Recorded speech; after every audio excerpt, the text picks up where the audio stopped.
Hello, beautiful! Welcome back to the Story Girl podcast, where we dream together and dive into the stories we adore. Grab a drink and some blankets, because it's time to get cozy and chat about the timeless art of storytelling. So we're going to start with what I would say is probably the number one most important thing that makes a rom-com worth watching, which is the relatability of your characters, you guys. We underestimate characters all the time. Characters are so important, okay? So, let's just talk about characters for a moment. Characters need to have internal conflict. They need to have a deeper story. They need backstory. They need flaws. They need quirks. They need more than just a outward shell. And I think that 90s and 2000s rom-coms do such a good job of really fleshing out the characters. And we also see that they flesh out their side characters. When I was doing research for this video, I watched a video by Broe Deschanel where she talks about the anatomy of a rom-com, and she talked about something that I had not really thought about before. She talked about fleshed out side characters and how the side characters had their own stories going on. They had their own flaws and quirks. They had their own desires.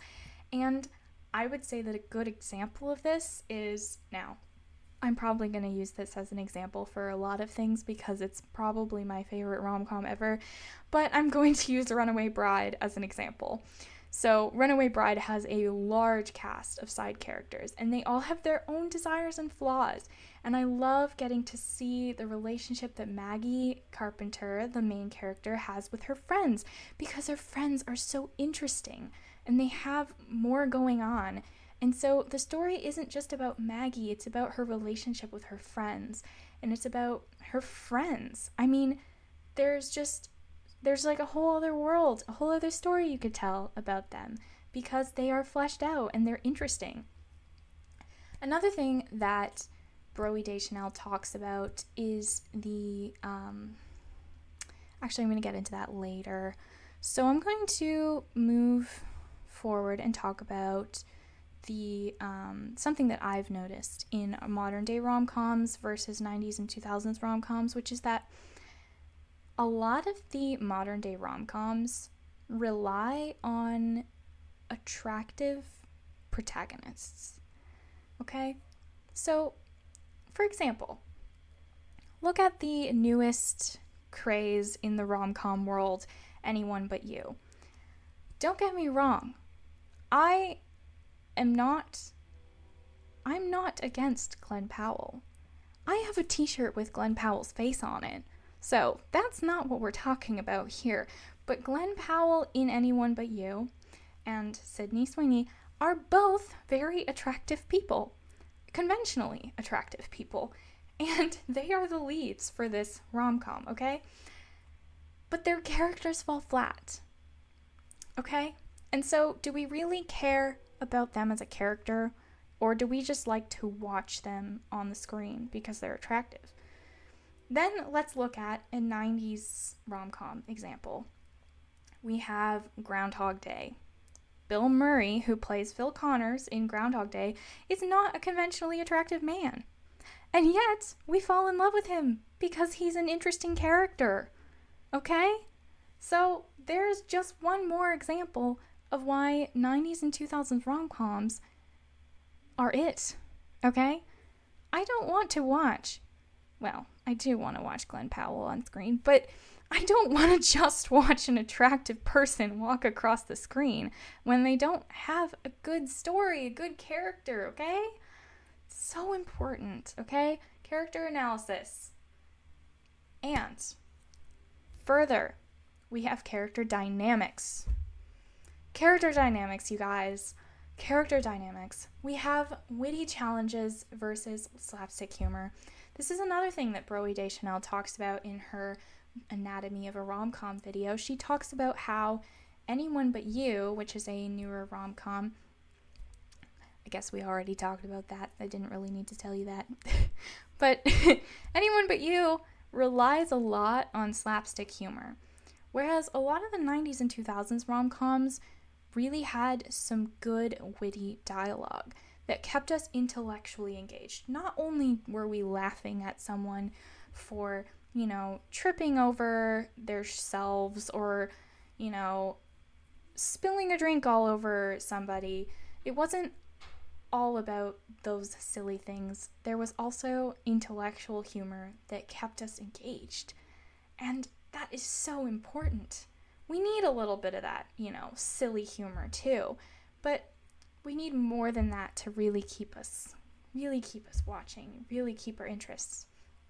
Also, romantic chemistry, which is a whole other video that I could make, a whole other podcast episode about romantic chemistry and what makes good romantic chemistry. But I'm just going to tell you, because personally, I think that I have it right, that 90s and 2000s rom-coms had a lot better romantic chemistry, okay? You are totally okay to, argue with me on that, because currently I don't even have a lot of proof as to why I think that, but, it's another podcast episode idea.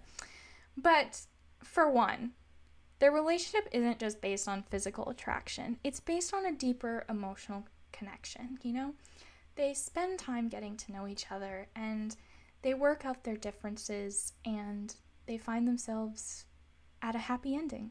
So, character dynamics, romantic chemistry, it's very important. All right, so now we find ourselves at the tone and aesthetics category. So, the 90s and 2000s rom-coms definitely had a very different feel than modern rom-coms. I find that the 90s and 2000s rom-com feel is very warm. It's very homey. It feels familiar. And a lot of that is definitely nostalgia. But when you look at the films of today, they're very harsh. They're bright. They're cool-toned. And as Broe Deschanel calls it, I'm using her a lot in this as my research, she calls it commercial, which I think is a really, really great word to use for it. They are so commercial. Everything is very this is the perfect life, This is a character who's living, even if they're not supposed to be living the perfect life, it really looks like it's a perfect life. If you weren't listening to the dialogue, it would look like they were living their perfect life. I mean, for example, let's compare Ben's apartment in Anyone But You to Lucy's apartment in While You Were Sleeping. On YouTube, I will be posting it's not videos, goodness. I'm going to be posting images on the video so you can see with me here. Ben's apartment, if you look at it, is very much, it's clean, it's organized, it's neat, very geometric, very modern, of course, but it's so clean. There's nothing in the apartment. It's cold, it's uninviting, and it's essentially unattainable for a lot of people. So when we watch Ben in his apartment, do we really relate to him? Not really. When we look at Lucy's apartment, though, we see she has mixed-matched decor. She has an old couch. She has, just an Afghan that doesn't match anything laying on that couch. It's part of it was style. I mean, you can tell it was the 90s, but who has an put together apartment even in their 30s? Not just because you're in your 30s doesn't necessarily mean that you have things all together. And boy, does Ben look like he has everything together. I'm just saying, that's not very relatable to me. You might argue that we want to watch characters who are achieving a life that we want, but that's only going to make us more dissatisfied with our lives. What we really want is to see somebody who is finding hope in the everyday life, someone who's enjoying the little things. Because even though Lucy has an ugly apartment, she still finds love. Isn't that what we all want? Who cares what our apartment looks like? We just want Lucy's guy, what's his name? I can't even remember now. But we just want someone to love us, and we want to see the good in the little things, okay? So, tone and aesthetics of the 90s and 2000s rom-coms are just so much more relatable, and they're so much more inviting. They feel like home to us. So, why are they making them the way they are today? I don't know, okay? And I just want to talk about financial success now as well. So it's kind of branching off of the whole commercial thing, how modern day rom-coms very much present a perfect life for people. Well, a lot of the 90s and 2000s rom-coms were mid-budget films. So that partly explains why they didn't always look like perfect. They didn't always present this sort of ideal life. But even though they had a lower budget, they were far more successful than the rom-coms of today. And the lower budget obviously added to the atmosphere. Even the films that didn't do as well in the box office have had longevity. If you look at something like 27 Dresses, which did not actually do very well in the box office, how many people would consider that to be one of their favorite rom-coms? I mean, most people who like rom-coms have at least seen 27 Dresses and appreciate it for the story.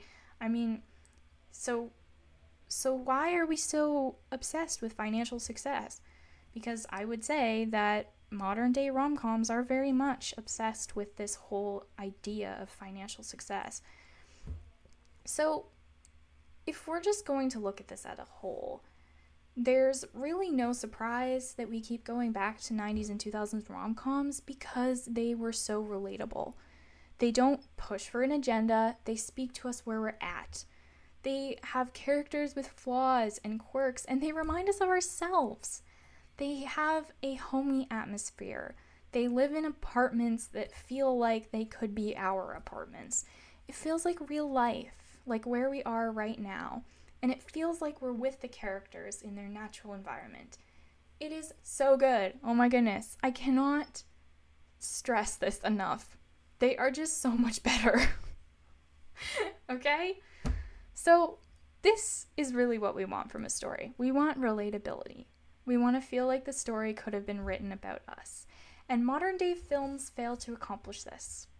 It seems like the filmmakers of today could really learn a thing or two from the classic films of the rom-com renaissance.